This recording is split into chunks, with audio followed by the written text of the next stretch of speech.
Las mismas maestras del centro pidieron que si no podíamos seguirles dando capacitación o que si no podíamos dar capacitación orientada a otro tipo de herramientas tecnológicas para implementar en sus aulas de clase. Entonces, en ese punto es donde uno, ¿verdad?, autoconsciente dice, lo hice bien.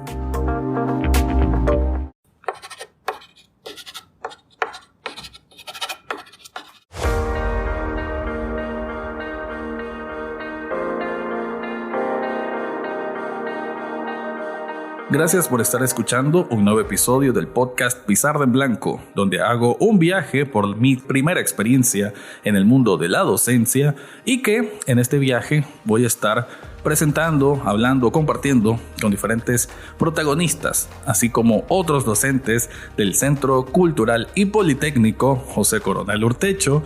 Y en este caso tengo a mi primer docente, Marvin Romero. Nos va a dar una impresión general sobre qué significa dar clases de sistemas operativos y ofimática. Perdón, a veces la memoria no es tan buena como antes. Bueno, primero que nada, bienvenido Marvin. Gracias por haber aceptado aquí la invitación de este programa. Muchas gracias a ti por la invitación. Y quiero conocer, a ver, ¿cómo fue tu inicio en el mundo de la docencia? No sé si este es tu primer taller que estás brindando, si has dado clases de otro tipo, y en este caso, ¿cómo fue empezar en esto de la docencia? Sí, tenemos que hablar de mis inicios como docente. Tendría que remontarme a mi edad de 15, 16 años. Como casi la familia promedio nicaragüense, pues fue funcional, la mía también. Y a mi corta edad tuve que buscar opciones de trabajo. En ese entonces, ¿verdad? Y lo admito de una manera no muy legal, logré hacerme de un par de puestos como maestro suplente. Ok. ¿Estás hablando en primaria? Fue primaria. En ese entonces yo suplía lo que eran terceros grados, cuartos grados, sexto grado, y en una ocasión suplí casi un año una licencia de maternidad. Ok. ¿Y estás hablando de todo tipo de clases? Sí, claro, la preparación docente promedio para un tercer grado, cuarto grado, tiene que dominar uno lo que son las disciplinas de lengua y literatura, matemáticas, ciencias sociales, que creo que ahora ya cambió de nombre, ciencias naturales, geografía, historia, educación física. La verdad que ser un maestro de primaria es un reto grande. Imagino, ¿no? Porque el niño o niña, bueno, puede ser hiperactivo, puede tener un poquito de déficit de atención, o el tema de la disciplina, algunos pueden ser más que otros, o unos pueden contagiar a los demás. ¿Cómo fue tu experiencia en tratar de mantener un orden en medio de un aula? Lo primero de mantener un orden en un aula, una disciplina, cuando uno trabaja con infantes, es poner los límites bien claros. Con esto me refiero a que uno de manera pedagógica puede tener un acercamiento asertivo con los alumnos, pero demostrar, soy tu amigo hasta esta línea. ¿Ok? Porque siempre influye también en lo que es la conducta de los hijos, los padres, que aunque no nos guste, son una influencia directa. Pueden ser muy permisivos de pronto, cosas así, ¿no? A veces no es tanto la permisidad, sino que hay muchos padres que traen el concepto de mi hijo hace eso porque usted no es su padre. Entonces, demeritan y quitan autoridad a lo que es el ejercicio docente. Cuando creo que nos enseñaban desde pequeños, y me parece una realidad, decir que el colegio es el segundo hogar, ¿no? Y debe verse de esa forma. Y así es. ¿Cuál es el problema? Vuelvo y repito, los padres de familia en la actualidad, no todos, ¿verdad? Yo tuve con colaboraciones de padres de familia muy buenos, excelentes padres, y que sabían imponer la disciplina a sus hijos. El problema es cuando los padres son padres ausentes o son padres que solo pueden dedicar ciertos tiempos a lo que es el desarrollo educacional de sus hijos, y ellos quieren hacer recaer esa responsabilidad, ¿verdad?, de la indisciplina o de la falta de respeto sobre el maestro. De este caso, bueno, esa fue tu primera experiencia y digamos que casi que fortuito o por necesidad, podemos decir, Sí, que llegaste a eso. cierto. Pero encontraste amor a la docencia. ¿Cómo te fue gustando? ¿O cuáles fueron esos primeros retos, quizás? Bueno, en realidad fue una experiencia de amor y odio. Porque por una parte me gusta ser parte del crecimiento de las generaciones.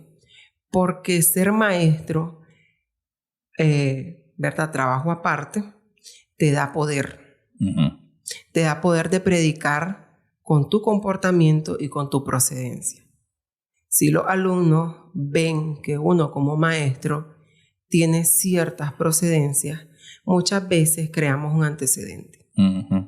Ellos ven en nosotros cosas que no pueden ver en su núcleo familiar y ellos empiezan a tomar de manera autocrítica su forma de actuar y empiezan a decir, sí, esto lo hacen en mi casa, pero mi maestro no lo hace. Y yo soy igual con mi maestro que como soy en mi casa. Entonces, ¿dónde radica la diferencia? O sea, vos te fuiste dando cuenta de todo eso, fuiste percibiendo esas cosas. Es que uno se da cuenta por los alumnos. Por el carácter. Por el cambio. Porque los alumnos, por muy herméticos que se muestren, siempre tienen una ventana hacia el cambio. El problema es que muchos maestros quieren cambiar al alumno mediante palabras. Y cuando los alumnos son, digamos, en esas edades de escolaridad de 9, 10, 11, es más fácil hacerlos cambiar con actos que con palabras. ¿Cómo fue la incursión que tuviste? Bueno, ya mencionaste la educación primaria, después te fuiste formando en esto que es sistemas y ofimática y ahora tenés oportunidad de hacer de docencia al respecto. ¿Cómo llegaste a la educación técnica, mejor dicho? Sí, en esos entonces yo trabajaba para un colegio, no voy a mencionar el nombre, pero sí estuve, digamos, de cierta manera fijo, en el sentido de que cuando había que reemplazar a algún maestro, era yo directamente quien iba a llegar. ¿Okay?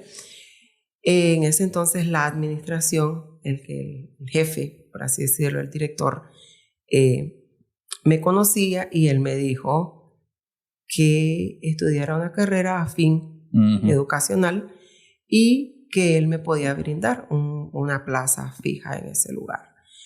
Por azares del destino eso no se dio, pero sí fue como mi pauta, fue cuando yo dije tengo que estudiar algo, ¿verdad? Y así fue como me embarqué a ir a hacer el examen de la UNAM, ¿verdad? Esa Ilíada hípica que hacemos muchos nicaragüenses. Gracias a Dios logré aprobarlo y empecé a estudiar lo que era la carrera de informática educativa.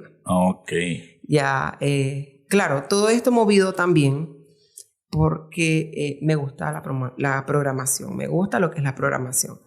Y tengo que ser sincero y aceptar que cuando yo me incliné por esta carrera, no lo hice por el ámbito educativo, lo hice por las programaciones, porque la carrera contemplaba, entre otras cosas, ¿verdad?, 6 módulos de programación. Y eso era lo que a meta personal yo iba buscando. Luego, ¿verdad?, la carrera como con un enfoque educativo, se presentaron las primeras prácticas cuando yo estaba cursando el tercer año, que era observación. Nos llevaron a un campo, ¿verdad? O sea, cuando me refiero a un campo, me refiero al momento, pero en realidad nos llevaron a un colegio, pero nosotros le llamamos campo porque es ahí donde nosotros tenemos que ver la mera práctica, la dinámica. En las primeras prácticas fue solo observación, como le digo. Fuimos a ver cómo se daba clase, cómo se hacía un planeamiento, cómo se llevaba a cabo un planeamiento. Y digamos que en ese momento yo todavía no me inclinaba mucho por dar clase. No porque no me gustara, sino por la dinámica un poco tortuosa de tener que lidiar con los padres de familia.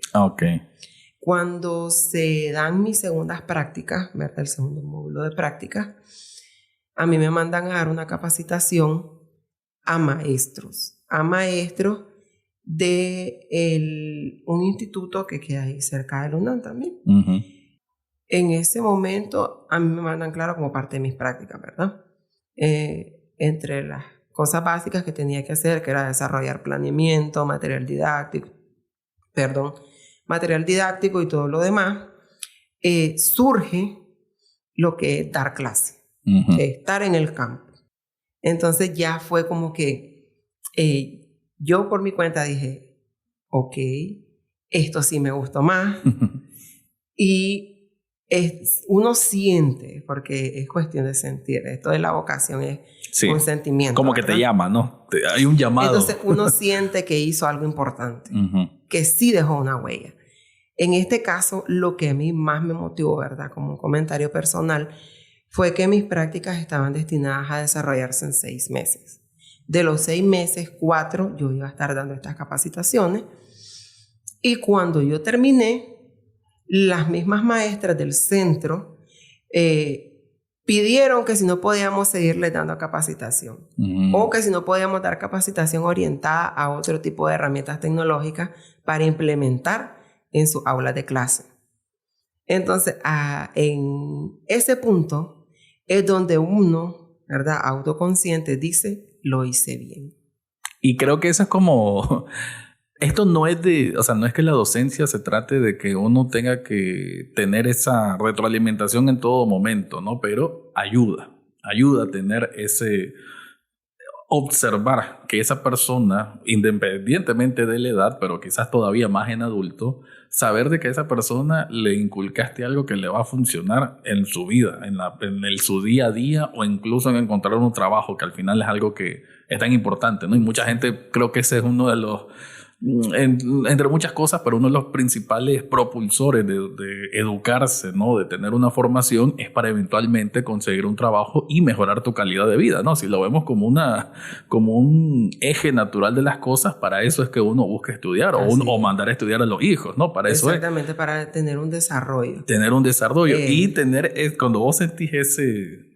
Como bien lo dijiste, ¿no? Yo hice esto, yo pude lograr esto. Lo hice bien. Lo hiciste bien. Es como que se le encuentra la gracia a esto. Y te lo comparto de esta forma porque en este podcast, Pizarra en Blanco, yo lo que estoy haciendo es eso. Esta es mi primera incursión como docente.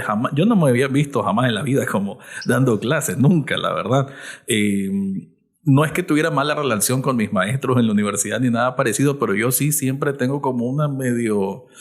voy a decir rechazo, aunque tal vez muy fuerte suene la palabra, pero con recibir clases. Yo tengo como una cuestión a veces de pensar, ¿y quién es ese? ¿Y por qué me está dando clases a mí? Muy tonto, pero debo admitir que a veces tengo eso, que por eso me cuesta y por eso nunca saqué posgrado ni nada. Nunca continué mucho mi estudio después de la universidad.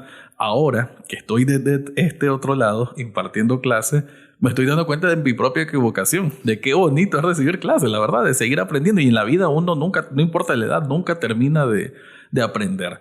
En este caso, y lo conduzco esto a ya tu aterrizaje en la educación técnica y específicamente en este Centro Cultural y Politécnico José Coronel Urtecho. ¿Cómo fue? ¿Cómo te está yendo? Somos al final de los primeros docentes, ¿no?, de este centro que está aperturándose o que aperturó ya hace algunos meses. ¿Cómo te has sentido acá? ¿Y cómo sentís aquí el ambiente específicamente en comparación quizás a otros lugares donde has estado? ¿Cómo te sentís aquí? Primero que todo, creo que hay que enfatizar mucho en lo de que estamos comenzando. Sí. Hay muchas debilidades aún. Sin embargo, el lugar es un lugar, hasta el momento, a mi parecer, bastante libre y tranquilo. Te deja desempeñarte con libertad. Tiene todos los equipamientos necesarios, porque sobra decir que todas las computadoras están bien. No he tenido ningún problema técnico y he podido desarrollar mis clases perfectamente bien. Y en este caso, pues, no has tenido mayor dificultad o problema sentís que los chavalos, tenés más chavalos, te pregunto, son más jóvenes los que tenés en el curso, y ¿cómo sentís su nivel de comprensión sobre las clases que estás dando? Sí, hay personas adultas, hay personas que están trabajando, de hecho, por eso están en turno dominical. También hay jóvenes. Creo que en todos los grupos es lo que más impera en este momento. Sí, hay muchos que tienen dificultades. Lastimosamente, aún en el tiempo que estamos, no en todas las casas vas a encontrar una computadora. Claro, claro. Es una de las limitantes que tienen un par de mis estudiantes en este momento. Ok, pero en su gran mayoría podés decir que sí van comprendiendo el curso. Sí, por lo general, en cuanto a mi proceder, mi metodología, trato de llevar lo que es la aplicación práctica dentro de la instalación. Ok. Porque así yo les puedo dar un mejor acompañamiento. Mi política para con ellos es: ustedes toquen, que si el programa se cierra, se vuelve a abrir. Okay. Si algo se bloquea, yo lo puedo desbloquear. Okay. Entonces, ustedes toquen. Que pierdan el miedo. Sí, porque muchas veces ese es otra limitante. Los alumnos vienen con miedo. Vienen con miedo de tocar, vienen con miedo de que la computadora se bloquee, o de que se apague, o de que le pase algo. Y es al contrario. Aquí es más bien arriesgarte, porque de la prueba y el error es quizás donde está el mayor aprendizaje. El conocimiento, correcto. Okay. Y como docentes también siempre tenemos presente que las capacidades de aprendizaje de todos los estudiantes son distintas. Son diferentes. Vas a tener un estudiante que te va a ver hacerlo una vez y ya se lo aprendió. Sí. Y vas a tener otro que vas a tener que ir a explicarle paso por paso para qué funciona cada cosa. Bueno, Marvin, muchísimas gracias por esta enseñanza. La verdad que es muy bonito. Este podcast Pizarra en Blanco es para que otros docentes, así como estamos nosotros, u otros que tengan mayor experiencia, que sientan que estas experiencias son comunes, ¿no? Y que igual, si hay aquí alumnos técnicos, estudiantes técnicos de cualquier parte de Nicaragua escuchando, pues que sepan que nosotros pues también somos humanos, nosotros los docentes, pero que aquí estamos buscando la mejor forma de que ustedes aprendan. Nuevamente, muchas gracias, Marvin. Muchas gracias a ti. Mi nombre es Rafael Lechado y este fue otro episodio del podcast Pizarra en Blanco.